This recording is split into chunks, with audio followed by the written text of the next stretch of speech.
It's an orange juice. What's up, everyone? It's OJ. We've got some pretty nifty things coming on. There's a developer AMA, so an Ask Me Anything, kind of a casual one that they posted yesterday with Drew and Seth. They kind of wanted to open up this discussion where it's like a casual AMA for Season 2 questions and some other things. They wanted to take this opportunity to bounce back ideas for Season 3, balances, what's currently on their mind. The community feedback and all the things that they say are not going to be final. They're thinking about reworking the executioner, potentially by increasing his damage, reducing his range a little bit, lowering his attack speed, and reducing his health. Currently, he's at tournament standard, he's got 1,000 health.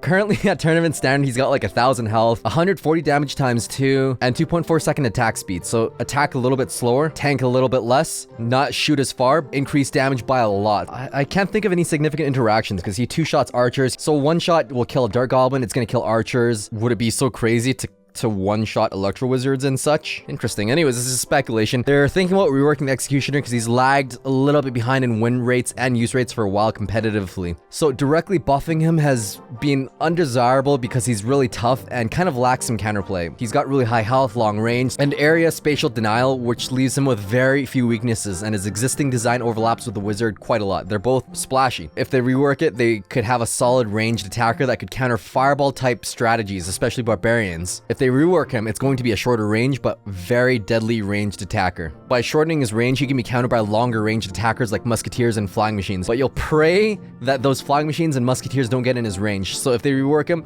it seems like they're alluding to the fact that he's going to be able to kill fireballies, especially the magic archer in just one hit. Boom, boom, done. They're thinking about changing the Fisherman to hit air troops too. That's interesting. All right, because they just recently buffed him. 881 hit points, 190 damage, 1.5 second hit speed. They buffed his hooking range, but now if he can hook air, to be able to hook Lava Hound, that's juicy. So that means that he'll be able to hook and slap air troops. That's gonna be nice. A melee troop that can hit air. They want to generally buff the stats first to get the Fisherman to an appropriate state for his cost. However, it's clear that being limited to ground only attacks will forever make the Fisherman a bit of a niche card. For the Fisherman, they're thinking about the ability to hook or slap air units, providing a well-rounded card to counter things like Blue and Lava Hound and dragons that you might counter in the other arenas. Interesting. So the Goblin Barrel Draft Challenge, it's one of their favorite emotes so far. Interesting. It's not bad. I mean, that random Celtic asks, are there any chances that we'll see any change for Clan Wars in the next update? It's sort of getting repetitive and starting to feel more of a chore to help the rest of the clan than something I play to enjoy every time. Seth answers, the short answer is no, there's not going to be work in the next update. The long answer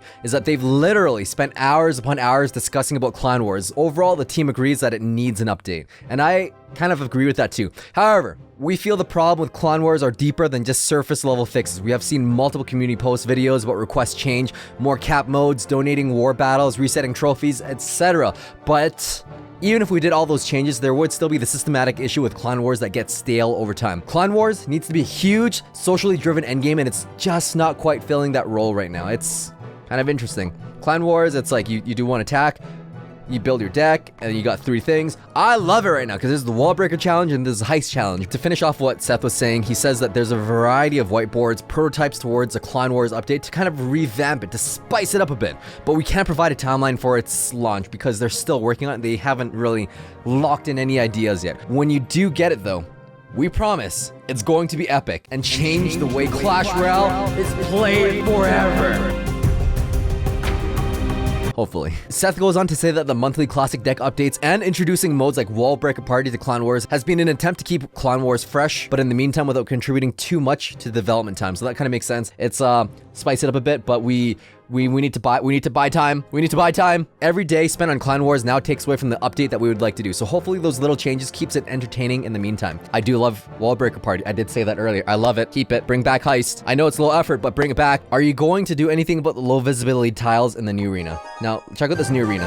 Look at that. Look at that. It looks like the same to me. Like, it's so hard to tell. It's huge. They need to fix this. So what does Drew say about this? We fed this back to our arena artists for consideration in future arenas. The problem with things like this is that for some people it's fine and for some people it's not fine.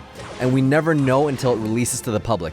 The same thing happened with the Shipwreck Arena. We saw complaints that it was too bright, which came as a surprise to us. So this season we toned it down the color. And by toning down the color, it kind of made the tiles harder to see. So you can't please everyone. Honestly, my opinion is that I can see it just fine on this tablet right now. Different color sciences for different devices, for different companies, for different brands are going to be different. So it's no surprise that they didn't test this on a Huawei or a OnePlus or a Razer or an yeah, it's different on every device, so I completely get where they're coming from. Rereading this again, he didn't really say, yes, we're going to change the arena. He just says they're going to take this into consideration for future arenas. He's not promising that there will be, but I think there will be. But I'm not promising that either, because I don't work for Supercell. Have you considered a rework for a Zappies and Night Witch? Seth says, hang on tight. We have a lot of reworks in the mix, and Zappies is definitely in the discussion. It's an important part of the game that has a variety of stun attacking troops available to players to minimize the swinginess of Infernos or charging targets. The goal of the Zappies rework would be to make them better at splitting lanes and make the first attack not nearly so slow. But we want to do more than just a faster first attack. So that first attack nerf, tone it down. Remember when Zappies was meta? Oh, that was a nightmare. And when he had to nerf it to the ground by making the first attack unusable. With the Zappies, they were scary. When their first attack just perma-stunned everything, it just blocked everything. It was not fun to play. It defended against everything. You could split it. It was miserable. So hopefully he's reworking it to be better. I noticed he talked about Zappies, but he didn't really talk about the Night Witch. All right, Drew's actually responding to a lot of things here. IJM8710 asks a lot of things. Drew responds, is there going to be ranked 2v2? He says, this was something that we were thinking about putting into the Trophy Road update. However, 2v2 is really the only casual play mode in Clash Royale, and we were worried if we simply replaced regular 2v2, that it would be an issue. Yeah, I had this phase in 2018 where I just stopped caring about ladder completely and I only played unranked 2v2. Like literally all of 2018 was me playing Clone Spell on 2v2 and it was awesome.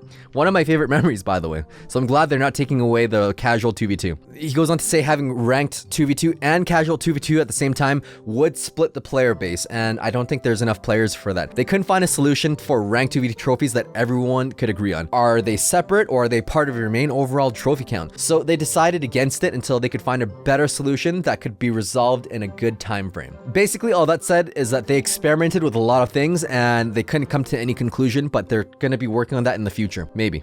Adding some divisions into War Legendary League to make it more balanced. Divisions in War League.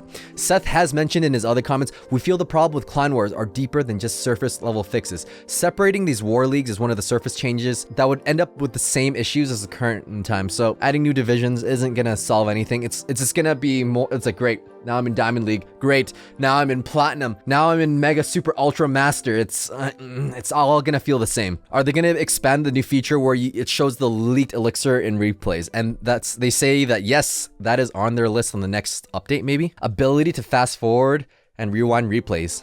It's on their list. They have the technology. Tim said the technology wasn't there 3 years ago. What a time to be alive. If we did King of the Hill, then it would most likely be a new casual game mode, but not something we're thinking about as a priority due to the way the format works. You need teams, and if you got different teams, everyone's got to wait around in the lobby, and it's not exactly going to work for casual players. Put that into perspective. Think about it this way. All of you guys that are watching this video are not casual players, and that's going to be like 100,000 plus people. Imagine the amount of players that are casual. That's probably like 100 million. Supercell hasn't released any of those numbers, but that's what I would assume is that there's a lot more casual players than there are of us, you know what I mean? As cool as these modes are on Reddit, they wouldn't make sense for everyone else, especially when you're doing the number 2 in the morning and you're just trying to collect your crown chests. So Drew's talking about win trading. They just can't rush into it and swing a banhammer widely. The issue is being discussed. Win trading is a big issue on ladder, top 200, but that's top 200. That's literally 5,000 players. That's 5,000 players out of 100 million. It's not something that they're able to prioritize and something that doesn't affect most of us. Account sharing. Drew says that we're still banning people for account sharing. A Clash Royale streamer was banned the other day for this exact thing. So they are taking it very seriously. Tito talks about how it turns out that the nerf to the PEKKA is not so much a nerf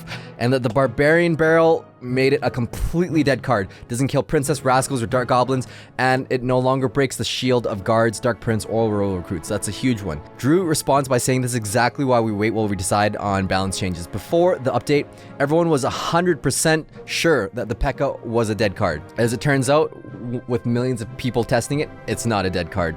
They might be dropping it to medium range next season. G Money asks, has the team discussed adding different types of consumables to the game. I think with Pass Rel, different types of rewards would be really cool. Something that Clash of Clans is doing. An example would be like applying 10 rare cards to any one rare card to your deck. Ooh, not bad. Drew says, we've talked about consumables, but that would increase card levels or king levels temporarily, and they're just ideas at this stage. Just ideas. King Ollie has a pretty cool rework on the Executioner. Now costs 4 elixir, reduce HP damage slightly, increase attack speed and projectile. Seth says that the original version of the rework was actually at 4 elixir, but as they play tested and polled players, it became apparent that Executioner is played largely because of his toughness. If we made him cost 4 and lowered his health to die to lightning, then that would betray every existing Executioner player, and that's not a good way to start off the rework. So ultimately, he wants to keep the Executioner lightning proof at an equal level that was a core pillar of the new design, along with needing to kill barbarians with a single attack.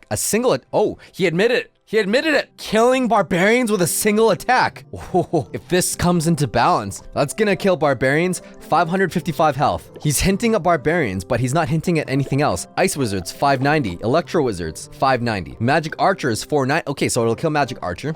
Definitely not the Witch. She's way tankier than that. Definitely not Mega Minion, 695. I didn't realize he was that tank. Oh my goodness. 598, not gonna take the Musketeer. So he's strongly hinting that it's gonna kill the barbarians in a single attack. iDestroyer is asking about the P.E.K.K.A. and the Mega Knights, and Seth replies that we are still watching the Mega Knight, but yes, the win rates and use rates have trended up slightly. If it holds, I think P.E.K.K.A. would receive a small health or range nerf. The goal was a minor nerf, and it ended up being a minor buff. For all the talk about how we don't listen to the community, the P.E.K.K.A. change was reduced because of the community. Yeah, the community did complain about the P.E.K.K.A. a lot, and it is something that's harder to rework. But we knew it was going to be controversial and decided to hedge a little bit because we didn't want to over nerf it. We even warned the YouTubers about it before the balances were announced, but clearly we should have gone with our first instinct. Mega Knight isn't that bad. 11 to 46% in grand challenges, 7 to 50% in 8+ wins. There are no plans to buff him right now, but of course that could change any month. He's very, very popular on ladder. Top 5 played troops between the 4 to 5k range, so he's very popular in the 4 to 5,000 ranges, and in classic challenges he's got 20 to 50% used to win.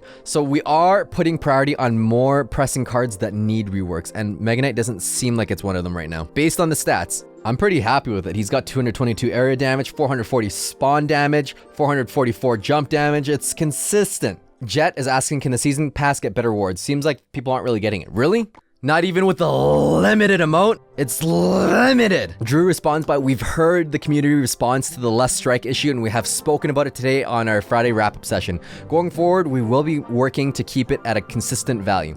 For Season 3, we're also thinking more about improving the free track somehow so that free-to-play players who may have been feeling a bit left out will get some extra there too. If you don't buy the season pass, there is a little bit more crown chests in there as well. So to add even more to that is value. Legendary does a pretty good job recapping this. So Executioner rework, maybe. Damage increased a lot. Range, hit speed, health reductions. Fisherman, gonna attack air, gonna hook air. Zappies, better at splitting lanes, faster first attack. Golem, decreased death damage. Strength of beatdown should come from support troops and not an unsupported tank. We didn't see that comment. It must have gotten buried. P.E.K.K.A. if use rates keep trending up, small health nerf, or range reduction from long to medium. Furnace, we missed that one too. Balance team goes back and forth on whether a nerf is needed. If they reduce the health, then the poison gets buffed. It's a challenging thing to touch. New cards, fun design, new unique mechanic, opens new archetypes. What new card? Paladin? We didn't see this. Scrap prototype troop. It did cast heal on himself every time he attacked, so it's scrapped.